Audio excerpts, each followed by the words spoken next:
beaucoup Françoise et merci à tous d'être présents ce soir.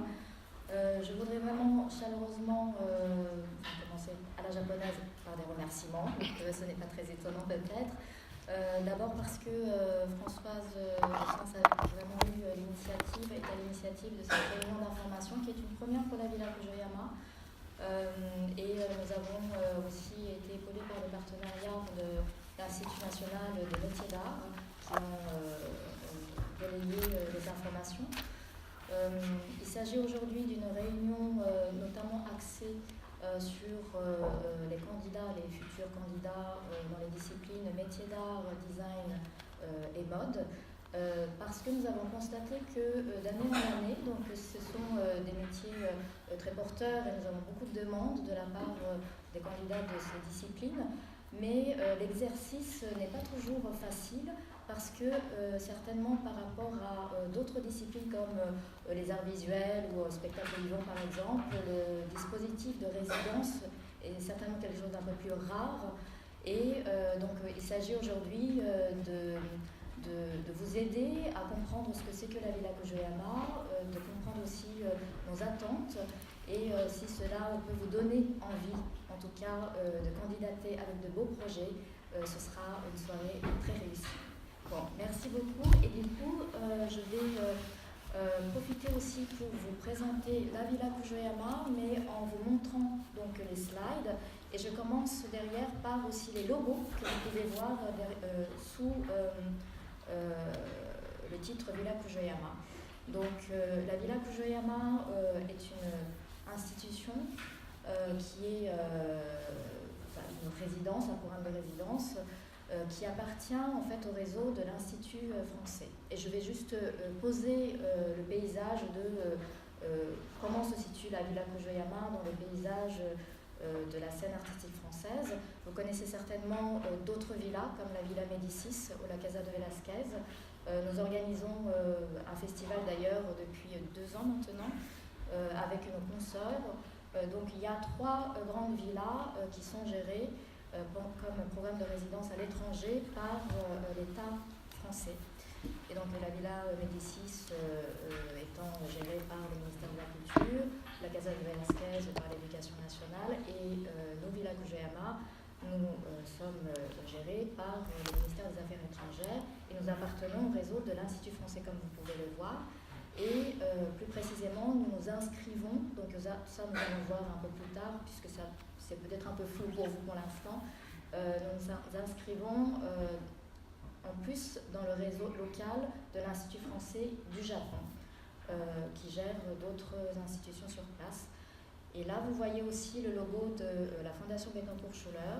Donc, nous avons la chance d'avoir un mécène principal qui est aussi très engagé dans les savoir-faire, dans la mise en valeur des savoir-faire et des métiers d'art. Et donc, après ceci, plus concrètement, en espérant que cela vous donne envie. La Villa Kujoyama, je ne sais pas si parmi vous, il y a des personnes qui sont déjà passées voir, jeter un coup d'œil pour voir ce que c'est que la Villa Kujoyama. Est-ce que... il y en a pas mal en fait. Oui, merci beaucoup. Donc vous avez constaté que la Villa Kujoyama est ensevelie dans la nature. Mais ce qu'il ne faut pas comprendre par là, ce n'est pas que nous sommes dans la jungle, dans la bambouserie et découpés de la civilisation.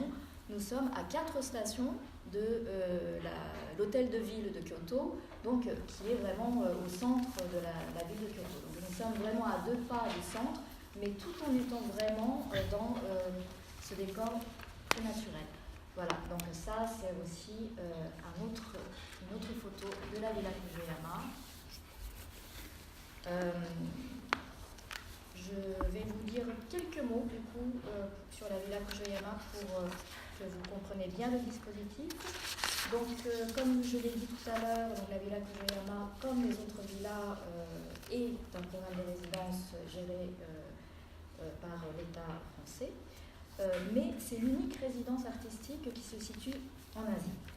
Et il se trouve que nous sommes à Kyoto Et parmi ces villas, nous sommes la villa la plus jeune, puisque nous avons fêté nos 25 ans l'année dernière. Donc, comme vous pouvez le voir, ça a été inauguré en 92.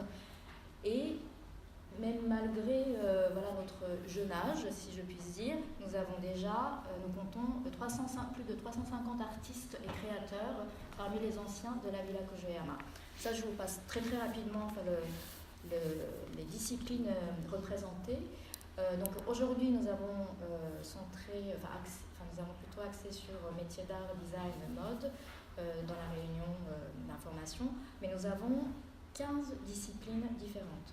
Et de art visuel, architecture, jusqu'à bande dessinée, gastronomie, musique, théâtre, voilà.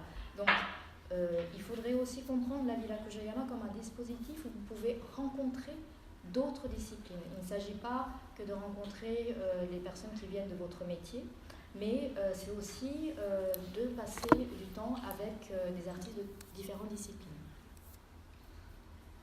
Ensuite, plus concrètement par rapport au dispositif d'accueil, donc nous accueillons par an 12 à 15 projets. Et vous allez comprendre pourquoi c'est 12 à 15 projets, parce qu'il y a des personnes qui postuleront peut-être à 2 ou en solo, donc ça je reviendrai plus tard. Et au final, donc, nous avons 15 à 20 artistes et créateurs qui passent à la Villa Kojoyama sur une année. La période d'accueil qui vous est proposée est de 2 à 6 mois, encore une fois selon les dispositifs. Vous avez différents espaces dans la Villa Kojoyama. Vous avez vu tout à l'heure, on est sur une colline. On a l'impression, vu de loin, que nous avons 5 étages, mais en fait, donc, nous avons le hall d'entrée et après, de facto, nous avons 2 étages qui sont vraiment utilisés pour les activités. Donc il y a l'étage du bureau, mais vous avez aussi les espaces individuels, donc ce que nous appelons deuxième étage, même troisième étage, qui sont des ateliers. Nous en avons 6, 64 mètres carrés en duplex, qui sont à la fois lieu de vie et lieu de travail, sachant que la Villa Kojoyama n'a pas d'équipement technique, volontairement pour justement encourager les résidents à aller développer des partenariats, s'il s'agit par exemple de la céramique, d'aller rencontrer des partenaires extérieurs pour utiliser les fours, etc. Donc il n'y a pas d'équipement, mais vous avez un logement, un atelier logement au sein de la villa. Ensuite, les espaces collectifs, donc dans l'espace deuxième étage, donc nous avons nos bureaux. Vous avez une salle qui est une salle polyvalente, qui est équipée de matériel audiovisuel, d'un piano. Donc pour avoir des collaborations par exemple avec des musiciens, donc nous avons aussi la capacité d'accueil. Et puis c'est aussi un lieu où vous pouvez prendre la parole ou organiser des choses en accord avec l'équipe de la villa. Je pense que vous pouvez voir sur le site internet aussi, nous avons donc en gros la salle polyvalente, un espace où nous pouvons accueillir des visiteurs extérieurs et une salle de lecture qui est plutôt une petite bibliothèque où nous avons des ouvrages des lauréats depuis 92. Donc après avoir dit ça, des choses un peu concrètes par rapport à la sélection. Donc vous avez pu voir certainement sur le site internet de l'Institut français les différentes conditions pour postuler pour être résident à la Villa Kojoyama. Donc il y a 3 dispositifs actuellement. Est-ce que Linda, tu veux Merci. Oui, donc à travers le programme de la Villa Kojoyama, vous êtes possible de postuler à travers 3 dispositifs, donc ils sont en solo, en binôme ou en duo. En solo, donc vous êtes seul à postuler, c'est un projet individuel.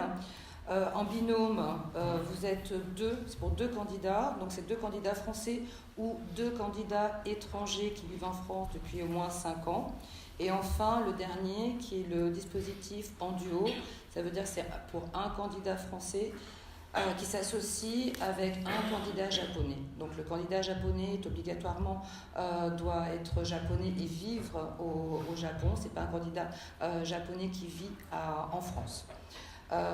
Concernant le dispositif solo, donc vous bénéficiez d'un studio à raison d'une période de 3 à 6 mois et d'une allocation de séjour de 100 € par mois, plus une prise en charge d'un billet d'avion aller-retour France-Osaka. En binôme, donc c'est pareil, vous bénéficiez d'un studio chacun. Vous êtes 2, donc ce sont des périodes variables entre 2 et 3 mois. La location de séjour est de 1 600 € par mois et également vous avez l'Institut français prend en charge un billet d'avion chacun.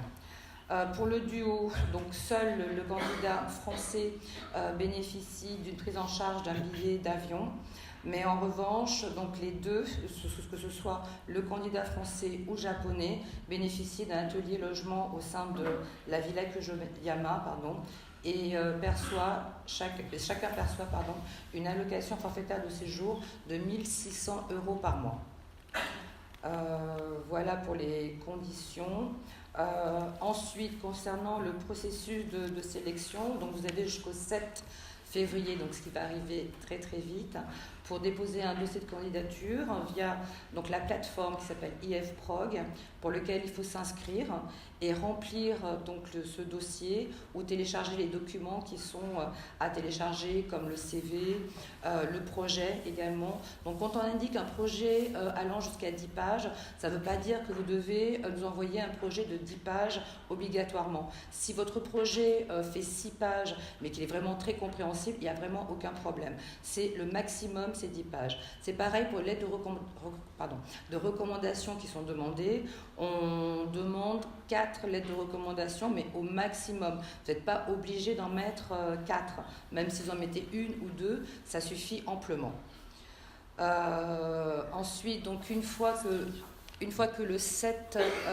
la clôture de l'appel à candidature est terminée, donc au sein de l'Institut français, nous avons réuni un comité d'experts extérieurs et un comité d'experts propre à l'Institut français, plus les équipes de la Villa Kujoyama.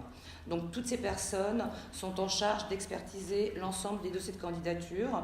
Ensuite, donc il y a une réunion, on se réunit pour justement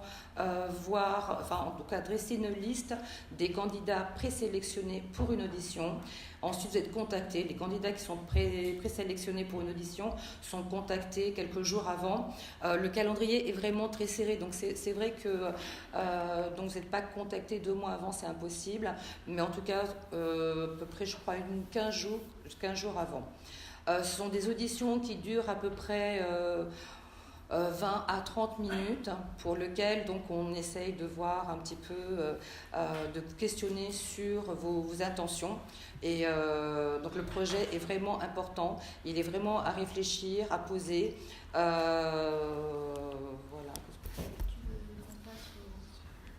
Oui, alors concernant le parcours professionnel du candidat, une attention particulière est donnée à la qualité du projet d'une part, à la nécessité du séjour au Japon. Il faut vraiment qu'on comprenne pourquoi, quelle est l'importance pour vous de partir au Japon, dans quel but. Donc voilà, il faut vraiment que vous insistiez.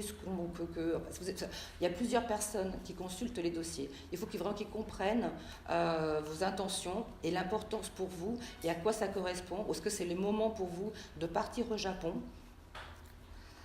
Ensuite, donc, le protocole de travail envisagé, vous devez également l'indiquer sur votre projet, et les contacts que vous avez établis sont aussi importants. Alors, au niveau des... Peut-être que je peux reprendre la parole un instant. Là, nous avons fait un tableau de ce qu'il faudrait faire pour y arriver. En effet, donc, tous les ans, on ne cache pas, nous recevons plus de 250 dossiers, à peu près. Toutes disciplines confondues. Nous n'avons pas de quota par discipline. C'est important, c'est vraiment la qualité du projet qui compte. Et pour l'instant, nous vous avons donné les critères de processus, les critères de la sélection de façon écrite officiellement. Après, je souhaiterais partager quelques exemples de projets qui pourraient peut-être vous donner une meilleure idée de ce que nous attendons vraiment, puisque c'est extrêmement difficile dès lors que nous misons sur la qualité des projets de vous dire point A, point B, point C, c'est extrêmement difficile, c'est vraiment au cas par cas. Mais il y a certaines choses qui sont très importantes, c'est que nous, quand nous sommes là à juger votre dossier, il faudrait qu'on comprenne que c'est vraiment le moment voulu pour vous, pour votre carrière, pour votre projet, presque voilà, à nous faire culpabiliser en disant voilà, on ne vous fait pas partir maintenant, voilà, il n'y aura pas ce magnifique projet. Donc il faudrait vraiment que nous sentons que c'est vraiment le timing. Et ça, voilà, croyez-nous, on le sent vraiment pendant les entretiens, pendant que nous examinons le dossier. Donc sans tarder, je voudrais juste rappeler comment se déroule la résidence à la Villa Kujoyama, une fois que vous aurez intégré le dispositif, que vous compreniez ce qui est attendu. À la Villa Kujoyama, contrairement à d'autres programmes de résidence, il y a vraiment une particularité qui est l'accompagnement. Des fois, je parle notamment des résidences à l'étranger, des fois il n'y a pas assez d'accompagnement et les résidents arrivent sur place. Il n'a pas été suffisamment préparé pour enclencher des collaborations.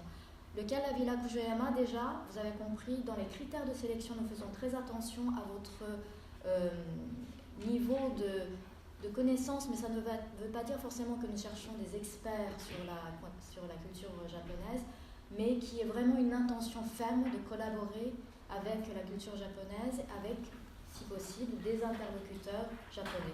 Donc en amont, nous souhaitons au maximum accompagner les résidents pour préparer la résidence.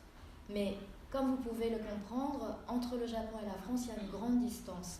Et combien même, donc moi je suis basée en France et j'aurai ce rôle de préparer votre projet, de vous conseiller, mais je ne pourrai pas faire le projet à votre place.